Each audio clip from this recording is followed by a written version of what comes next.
Halo gengku sekalian, kali ini aku mengeluarin anime yang berjudul Champione part ke-1.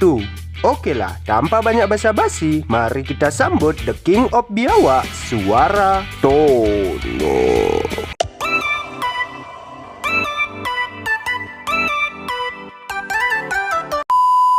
Di scene awal, kita diperkenalkan oleh seorang pemuda yang bernama Gadou Kusunagi. Diceritakan ia sedang ada di Italia. Alasan ia ke Italia ingin mengembalikan pusaka sihir milik teman kakeknya. Singkat cerita, tiba-tiba datang seorang perempuan. Ia menyuruh Kusunagi untuk menyerahkan pusaka sihir itu.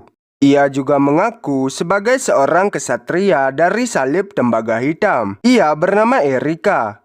Kusunagi sempat ingin berbicara, tapi tiba-tiba muncul makhluk raksasa yang disebut sebagai makhluk ciptaan dewa sesat. Lalu si Erika menyuruh Kusunagi untuk pergi dari sini. Si Erika langsung berlari menuju makhluk itu, dibantu oleh pelayannya yang bernama Ariana. Ariana, hai! Erika-sama, docira ni yo minami e? Wakarimashita. Singkat cerita, si Erika sudah ada di hadapan makhluk itu. Ia langsung bersiap untuk bertarung melawan makhluk itu. Kure Direone! Tinju, machigai nai. Koko de kamigami no tatakai ga hajimarou to shite iru. Lalu cerita kembali berpusat kepada Kusunagi. Terlihat ia tengah berlari menjauhi pertarungan itu. Tapi di tengah perjalanan ia tersandung, yang membuat pusaka sihir itu jatuh ke tangan orang tak dikenal. Orang itu langsung menanyai Kusunagi apakah pusaka sihir ini milikmu. Kusunagi pun mengiyakannya, dan juga ia bertanya siapa kau sebenarnya. Orang itu menjawab bahwa ia adalah seorang champion. Nah, orang ini disebut sebagai champion karena ia sudah mengalahkan semua dewa kuno. Paham kan kalian? Oh, paham Ton, paham. Oke, aku lanjut lagi. Lalu, Kusunagi menagih pusaka itu dari si champion. Si champion pun langsung mengembalikannya. Ia berkata, pusaka ini aku titipkan kepadamu. Lalu tiba-tiba keluar cahaya dari pusaka itu. Dan si champion tiba-tiba menghilang. Lalu cerita beralih ke Erika. Terlihat ia tengah terdesak melawan monster itu. Hingga akhirnya ia pun terpental. Tapi untung saja si Kusunagi datang menyelamatkannya. Lalu tiba-tiba si makhluk itu menghilang.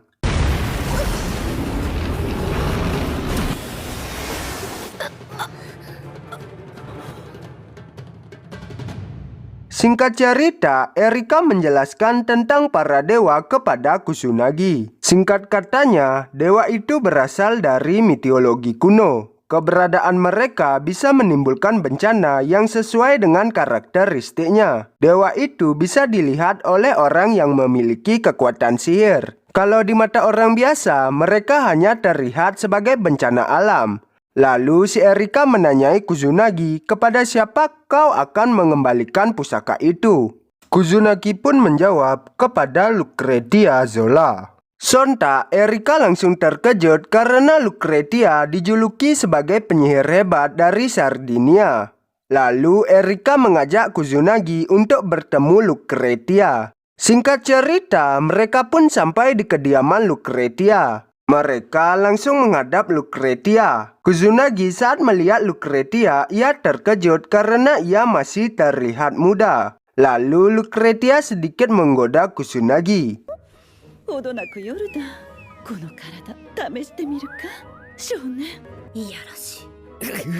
Setelah itu, ia pun melihat pusaka sihir itu. Ia pun langsung memberikannya ke Kusunagi. Alasannya karena ia dipilih dewa sebagai pengguna pusaka itu. Lalu tiba-tiba terdengar petir yang sangat keras yang membuat Erika dan Kusunagi keluar ke jalan. Lalu saat di luar, terlihat dewa penguasa pulau diserang kekuatan petir oleh si dewa perubah wujud. Lalu dewa itu bergegas mengejarnya. Saat itu juga Erika langsung bergegas untuk mengikutinya. Alasannya ia ingin mencegah para dewa saling bertarung, karena bisa menyebabkan pulau ini hancur. Singkat cerita, Erika, Kusunagi, dan Ariana memutuskan untuk pergi bersama. Sampailah mereka di hadapan dewa itu. Ternyata orang yang mengaku sebagai champion adalah si dewa perubah wujud. Saat mereka sudah bersiap untuk bertarung, tiba-tiba Erika datang melerai mereka. Si dewa perubah wujud tak senang akan hal itu. Ia langsung menyerang Erika. Sampai pada akhirnya Erika hampir saja terkena serangan itu.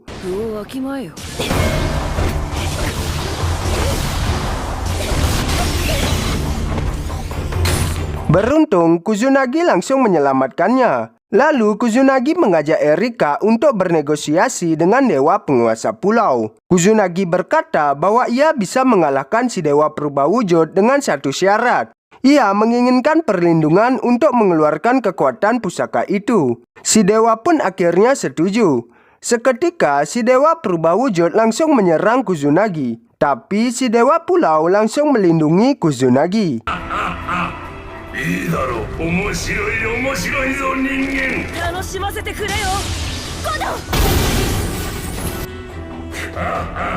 Lalu, si dewa perubah wujud langsung mengeluarkan pedang emasnya. Ia langsung menusuk pelindung itu hingga hancur. Si Erika yang melihat itu tahu kalau pedang emas bisa melenyapkan kesaktian. Lalu tiba-tiba ekspresi wajah Kusunagi berubah. Ia seperti sudah tahu apa yang harus ia lakukan. Si Erika yang khawatir langsung mengajak Kusunagi untuk menjauh dari tempat ini. Kusunagi pun berkata, aku harus melindungi pusaka sihir ini. Ia juga berkata tak akan lari sebelum menggunakannya. Erika yang mendengar perkataan Kusunagi langsung menciumnya. Singkat cerita, si dewa perubah wujud berhasil menghancurkan perlindungan itu. Ia langsung menyerang Kusunagi. Tapi Kusunagi tak tinggal diam. Ia langsung menyerang balik si dewa hingga dewa itu tewas.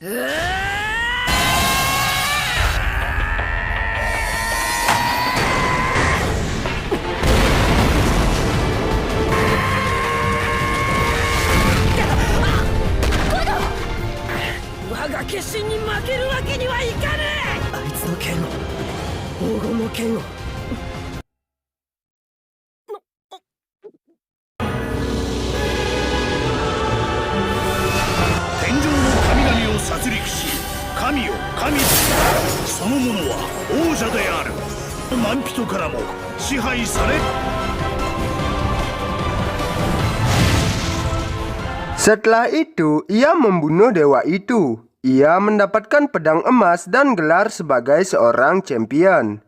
Lalu, 1 minggu kemudian saat di Jepang, Kusunagi bermimpi dihampiri seorang anak perempuan. Ia mengatakan kalau pemindahan kekuasaan telah jatuh ke Kusunagi, karena Kusunagi berhasil membunuh seorang dewa yang bergelar champion. Lalu, Kusunagi bertanya siapa perempuan itu. Perempuan itu pun mengaku sebagai seorang dewi yang bernama Pandora. Ia mengatakan kalau Kusunagi telah dilahirkan kembali sebagai seorang champion. Ia menjulukinya sebagai sang pembunuh dewa, raja dari segala raja. Lalu Kusunagi pun terbangun dari mimpinya. Ia pun kaget melihat jam yang menunjukkan kalau sudah siang. Ia pun bergegas menggunakan baju SMA-nya. Saat ia bersiap-siap, ia pun kaget melihat Erika tidur di ranjangnya tanpa pakaian.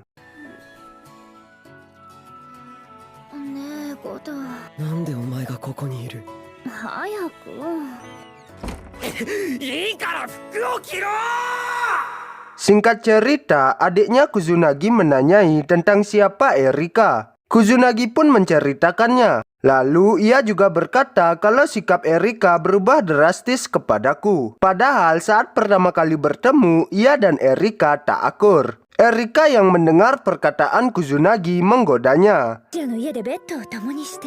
翌日には熱いバーチョまで交わしてでも口づけを交わしたのは事実でしょ違う電子マーゲン服着ろって言っただろそれともこの体に興味があるのかしらいいのよ五道さえその気なら Adiknya pun yang melihat itu kesal kepada kakaknya. お兄ちゃん屋上行こうか静か口答えしないはい Singkat cerita, saat di sekolah, Kusunagi memikirkan tentang perkataan si dewa penyiru. Sebelum ia mati, ia mengatakan kalau Kusunagi satu-satunya pembunuh dewa yang berhasil mencuri kesaktian si dewa. Ia juga mengatakan tetaplah tak terkalahkan sampai kita bertemu kembali. Lalu terlihat kekuatan si dewa peniru diserap oleh Kusunagi. Lalu temannya pun mengatakan kalau ada murid pindahan dari Italia. Kusunagi pun terkejut. Lalu Erika pun datang ke kelas Kusunagi. Ia pun memperkenalkan diri sebagai murid baru. Ia juga mengatakan telah menyerahkan masa depan dirinya kepada Kusunagi. Erika pun langsung menghampiri Kusunagi dan menciumnya. Sontak teman kelasnya pun kaget. Lalu Erika juga mengatakan kalau dirinya telah merasakan kehangatan tubuh Kusunagi. Teman-temannya pun yang mendengar ucapan Erika kesal terhadap Kusunagi. Kodo, omae, motenai furi shite kossori ka. Nukegake nante sukkari damasareta ze. Kusunagi pun yang tak tahan akan ucapan Erika menyeretnya keluar kelas. Lalu saat di luar kelas, ia malah salah menyeret orang. Kusunagi pun menanyai siapa perempuan itu. Lalu si perempuan itu memperkenalkan diri. Ia bernama Maria Yuri. Lalu cerita beralih ke Raja Alam Baka, yang mana ia sedang membicarakan Kusunagi. Ia menyuruh anak buahnya yang bernama Liliana untuk merebut pusaka itu dari Kusunagi. Lalu cerita kembali berpusat ke Kusunagi. Ia meminta maaf kepada Yuri atas kejadian tadi. Tiba-tiba datang seorang laki-laki. Ia memperkenalkan diri kepada Kusunagi. Ia bernama Amakasu dari Perserikatan Penghimpunan Kebenaran Sejarah. Amakasu juga mengucapkan salam kenal kepada Tuan Champion ke-7, yaitu si Kusunagi. Singkat cerita, Kusunagi pun sudah ada di kuil milik Yuri. Amakasu pun memberitahu kalau ia memiliki kewajiban untuk bertanggung jawab atas orang-orang yang berhubungan dengan sihir di Jepang. Sedangkan Yuri adalah gadis kuil yang juga sering membantu Amakasu. Lalu Kusunagi pun menanyai Amakasu ada perlu apa dengannya. Amakasu pun berkata, ini tentang Erika dan salib tembaga hitam sang iblis merah. Amakasu mengatakan, di usianya Erika yang 16 tahun, matanya dapat menaklukkan hati laki-laki. Keindahan tubuhnya juga dapat membangkitkan gairah laki-laki. Ia juga mengatakan, biasanya kesatria salib tembaga hitam tak pernah membiarkan seorang pun mendekatinya. Amakasu pun heran apa yang membuat Erika tergila-gila kepada Kusunagi. Mungkinkah karena kau adalah seorang champion? Kata halusnya, organisasi salib tembaga hitam mencoba merayu Kusunagi menggunakan Erika. Singkat cerita, saat di rumah, Kusunagi memikirkan perkataan Amakasu. Lalu saat ia menoleh ke samping, ia terkejut melihat Erika. Ia langsung menyuruh Erika untuk mengatakan kebenarannya. Ia tak tahu siapa yang menyuruh Erika merayunya. Erika yang mendengar perkataan Kusunagi mengajaknya berkencan seharian. Ia juga mengatakan akan memperlihatkan perasaannya yang sebenarnya. Singkat cerita, Kusunagi malah diajak kembali ke Italia oleh Erika. Lalu ia menanyai Ariana di mana Erika sekarang. Ariana pun menyuruh Kusunagi untuk menunggu di sini. Saat Ariana pergi, tiba-tiba Erika langsung menyerang Kusunagi.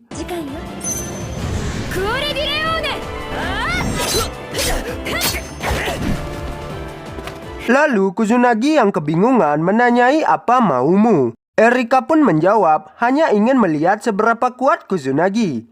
Ia pun langsung menyerang Kusunagi hingga akhirnya ia mengeluarkan kekuatan dari seorang champion. Hingga membuat Dewan Persekutuan Sihir di Italia kagum akan kekuatan Kusunagi. Hingga pada akhirnya Erika pun berhasil dikalahkan.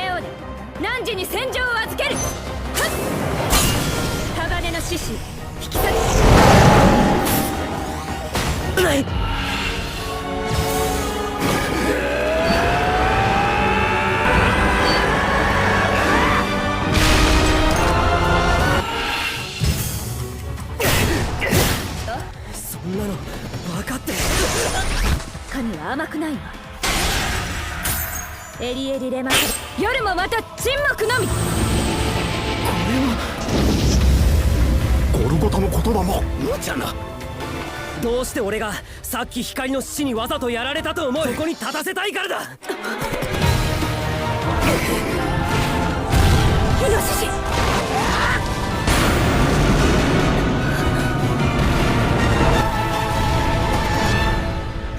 シ。よく考えて使う。あまり美しくはないけど一応合格よ。 Setelah pertarungan itu, Dewan Sihir memberikan tepuk tangan dan pengakuan kepada Kusunagi sebagai seorang champion. Lalu Erika pun menggoda Kusunagi. Kusunagi pun menyuruh Erika untuk tak menggodanya lagi. Ia menyuruh Erika untuk mengatakan apa tujuan sebenarnya. Akhirnya, Erika memberitahu kepada Kusunagi yang sebenarnya, bahwa ia tak pernah diperintahkan untuk merayu Kusunagi. Erika adalah gadis terhormat. Ia memang benar-benar mencintai Kusunagi, bukan karena statusnya seorang champion. Erika juga mengatakan nanti kau juga akan mengerti. Lalu anime ini diakhiri dengan Liliana yang sedang mengawasi mereka. Lalu animenya pun bersambung. Oke, sampai sini dulu part ke-1 anime Champion. Untuk part kedua akan gua bahas di lain hari. Oke dah para colikiawan, gua Tono cuma mau ngucapin keep respect and happy coli. Bye bye.